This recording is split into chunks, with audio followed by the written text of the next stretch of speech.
Please subscribe to Facetv Africa and turn the notification on. Facetv Africa, ẹ jọ̀ọ́ subscribe hete. Face TV was Swoby.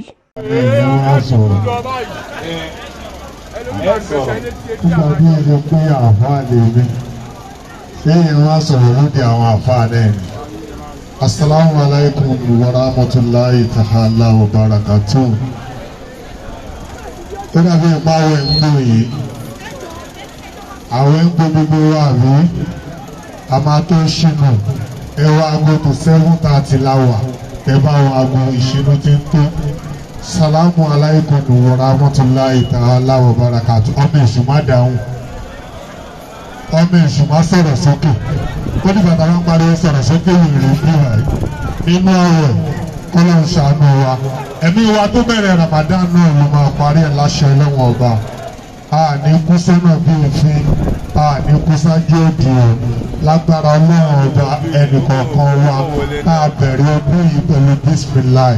A máa parí ẹ̀ pẹ̀lú alhamdulilayi. Tó bá wá di Ramadan tó ń bọ̀ lẹ́yìn ilé tó tún bọ̀ lẹ́yìn tọ̀hún tó tún bọ̀ lẹ́yìn tọ̀hún pápáká. Gbogbo ibi tí bàtà ti ń tẹ nìkankan wa lẹ́sẹ̀ Ọlọ́run àbá àbúrò ètò àsìkò tó dìgbà náà ọ̀làláhùnà wọn là kó wá ká ìlú abilà ilé àṣẹ. Thank you, God bless you. Kánà bàbá ti bẹ̀rẹ̀ orí iṣẹ́ àmì lórí iṣẹ́ à. Àwọn ọmọ bẹ̀rẹ̀ yẹn kó ọkọ̀ ọ̀gá ti àgbàkọ̀. Ọkọ̀ ti bá wa bá yẹn dáadáa. Ẹ jẹ́ bàrà dùn báyẹn. Bàbá Ọlọ́run ní kẹ́ ẹ mọ oṣù. Ẹ wo bí àwọn bàbá sùnwé ibi kan náà ti bẹ̀rẹ̀.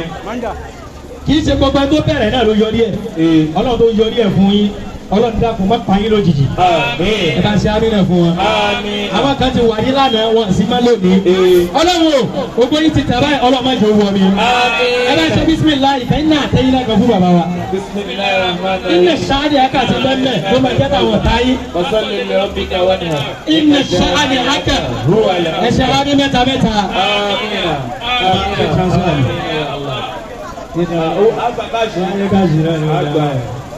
Ẹ jẹ́ ká sọ̀rọ̀.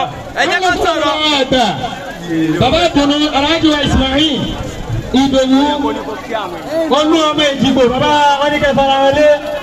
Bàbá àgbà Alhaji Ismail Ìdòwú olú ọmọ Èjìgbò bàbá wọn ní kẹfà ọlọ́mọdé jáde pẹ́. Ẹ ní ní sọ́ọ̀kì tá ìfi nílò dìde mọ́.